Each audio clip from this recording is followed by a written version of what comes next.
Theorem 6. This theorem is most important theorem for 8 marks. जैसे हमने theorem number 5 की थी वो भी बहुत इंपॉर्टेंट थी 8 मार्क्स से, ऐसे ये थ्योरम भी आपको 8 मार्क्स में आ सकती है। अगर आपने प्रीवियस थ्योरम्स नहीं किए हैं तो डिस्क्रिप्शन में हैंकल ट्रांसफॉर्म प्लेलिस्ट का लिंक गिवन है, आप वहां से देख सकते हो। H N D square F upon D X square plus 1 upon x D F upon D X minus N square upon X square F equal to minus S square F N S, provided X F of X approaches to 0 as X approaches to 0 and X approaches to infinity. तो left hand side में हमने क्या किया, जो first term थी उसको consider कर लिया, पहले इसकी वैल्यू को फाइंड करेंगे। नाउ यहाँ पे हमने किसकी डेफिनेशन लगा दी, हैंकल ट्रांसफॉर्म की डेफिनेशन लगा दी। ये हमारा फंक्शन है X J N S X D x as it is. Next step में क्या किया, ये फर्स्ट फंक्शन ले लिया और डेरिवेटिव को सेकंड फंक्शन ले लिया। तो first function as it is, second की इंटीग्रेशन करेंगे तो इंटीग्रेशन के साथ एक डेरिवेटिव कैंसिल। तो यहाँ पे क्या गया, D F upon D x integral और लिमिट्स क्या है 0 टू इन्फिनिटी। नाउ अभी हमें क्या किया है, एक्स एफ ऑफ एक्स 0 को अप्रोच करा, अगर एक्स 0 को अप्रोच करा और इन्फिनिटी को, तो दैट मीन्स जो फर्स्ट टर्म है वो बन गई हमारी 0। Now minus 0 to infinity, first क्या क्या होता है derivative, second term as it is. यहाँ पे हमने रीजन दे दिया इंटीग्रेट बाय पार्ट्स। इसकी वैल्यू क्या है हमारे पास, J N S x plus s x J N dash S x. यहाँ पे हमने प्रोडक्ट रूल को यूज किया है। सिंपली यहाँ पे वैल्यू पुट कर दी d F upon D x as it is.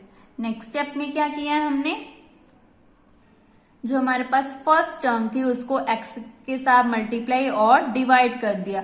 तो यहाँ पे बन गया 1 upon x D F upon D X, multiply में क्या आ जाएगा X J N S X. तो हमने मल्टीप्लाई और डिवाइड किया है एक्स के साथ, क्योंकि यहाँ पे हमने फॉर्मूला बनाना है, इसीलिए हमने यहाँ पे मल्टीप्लाई और डिवाइड किया है। सिंपली यहाँ पे एस कांस्टेंट है, इसको बाहर निकाल दिया, प्लस माइनस इज माइनस। तो S 0 to infinity S x J N dash S X D F upon D X multiply D x.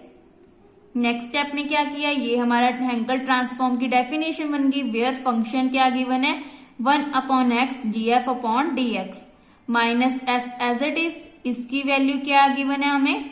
Now यहाँ पे हम क्या करेंगे, ये फर्स्ट फंक्शन ये बन गया हमारा सेकंड फंक्शन।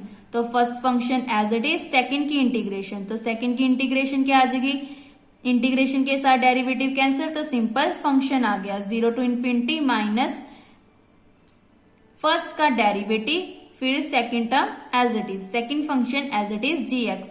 फिर से ये टर्म हमारी क्या बन जाएगी 0। रीजन में क्या लिखेंगे, X F of X approaches to 0 as X approaches to 0 X approaches to infinity. तो ये टर्म हमारी क्या आ गई 0, तो हमारे पास ये और ये टर्म रहेगी। नेक्स्ट स्टेप में क्या करेंगे, लेफ्ट हैंड साइड हमारे पास क्या था, H N D square F upon D X square था। तो जो राइट हैंड साइड वाला एच एन था उसको भी हम लेफ्ट हैंड साइड ले आए, यहाँ पे नेगेटिव था तो इधर आके पॉजिटिव बन गया। ये देखो जो हमारी लास्ट टर्म थी ये हमारी नेगेटिव थी, तो लेफ्ट हैंड साइड आकर पॉजिटिव बन गई और एच एन को कॉमन निकाल दिया। तो अंदर क्या आ गया 1 upon x D F upon D x. So ये term as it is, minus minus plus 0 to infinity f x g upon D x x J N dash S x g x. इसे दे दी equation number 1। Now J n हमारा क्या है, एक Bessel equation है, that means y is equal to J n x हमारा एक सोल्यूशन है। तो y को क्या लिख सकते हैं, डेरिवेटिव कर दिया D Y upon D X is equal to J N dash X. तो यहाँ पे इक्वेशन क्या होती है बेसल की, X square Y double dash plus X Y dash plus X square minus N square Y equal to 0। तो इस first two terms को कंबाइन कर ले तो क्या बन गया D upon D x X D Y upon D X. अगर यहाँ पे इसको प्रोडक्ट रूल से सॉल्व करेंगे तो हमारे 2 टर्म्स आ जाएंगी, 2 टर्म्स आ जाएंगी। नेक्स्ट स्टेप में क्या किया, एक्स स्क्वायर को कॉमन निकाल दिया, तो यहाँ पे बन गया 1 minus N square upon x square और नीचे क्या आ गया Y X Y equal to 0।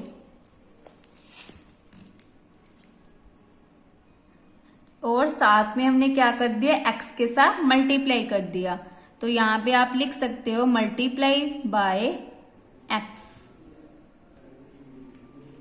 क्योंकि जब हम इसका डेरिवेटिव को ओपन करेंगे तो क्या आ जाएगा, X D square Y upon D X square plus D Y upon D x as it is, X का डेरिवेटिव 1 आ जाएगा। तो सिंपली हमने क्या कर देना है, एक्स के साथ मल्टीप्लाई कर देना है। तो यहाँ पे बन गया एक्स स्क्वायर प्लस एक्स आ जाएगा। सो यहाँ पे क्या आ जाएगा, एक एक्स के साथ एक एक्स कैंसिल, तो यहाँ पे सिंपली एक एक्स बच गया। नाउ यहाँ पे D Y upon D X की वैल्यू क्या आ रही है, जे एन डैश एक्स आ रही है। तो यहाँ पे पुट कर दिया, वाई की जगह पुट कर दिया जे एन एक्स। उसके बाद हमें वैल्यू किसकी चाहिए, जे एन एक्स एक्स की चाहिए, तो एक्स को रिप्लेस कर दिया एस एक्स में।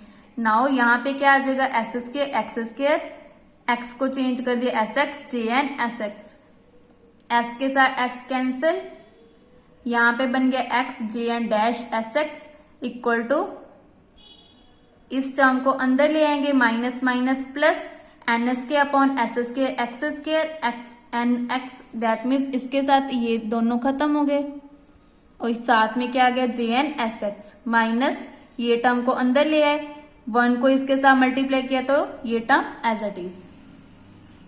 जो ये इक्वेशन आई है इसकी वैल्यू हम इक्वेशन 1 में पुट कर देंगे। तो लेफ्ट हैंड साइड हमारी एज इट इज, यहाँ पे X J N dash X की एस एक्स की वैल्यू को पुट कर देंगे। सो हमारे पास ये टर्म आ गई। देन नेक्स्ट स्टेप में इसकी इंटीग्रेशन को सेपरेट कर देंगे और साथ में हमने क्या किया, जो एन स्क्वायर था F of x upon x square को कंबाइन कर लिया और एक्स के साथ मल्टीप्लाई और डिवाइड कर दिया। ये हमने क्यों किया, क्योंकि हमें हैंकल ट्रांसफॉर्म की डेफिनेशन बनानी है। कैसे होती है, 0 to infinity function dot X J N F of S X D X होता है। तो हमें यहाँ पे एक्स चाहिए था, तो सिंपली हमने एक्स के साथ मल्टीप्लाई और डिवाइड कर दिया। यहाँ पे हमारा क्या आ रहा है, एस स्क्वायर कॉमन आ गया, F of X x J N S X D X. ये किसकी डेफिनेशन है, हैंकल की, और हैंकल किसके इक्वल है, एफ एन एस के इक्वल है। तो यहाँ पे सिंपल पुट कर दिया।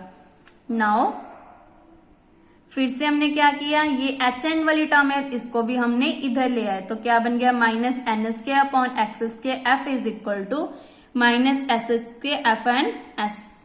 सो ये हमने प्रूव करना था। ये बहुत इंपॉर्टेंट थ्योरम है जो आपको 8 मार्क्स या 6 मार्क्स में आ सकती है।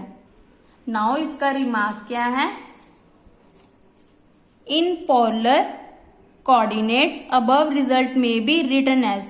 अगर पोलर कोऑर्डिनेट्स गिवन हो, दैट मीन्स अगर हमें पोलर कोऑर्डिनेट्स क्या होते हैं, जो आर में गिवन होते हैं, एन और आर में गिवन होते हैं, तो ये हमारे पास क्या आ जाएगा रिजल्ट, एच एन डेरिवेटिव किस में चेंज हो जाएगा, डेल्टा में। तो delta square upon N square upon R square F of R is equal to H N 1 upon R D upon D R D F upon D R minus N square R square F R equal to minus S square F N x.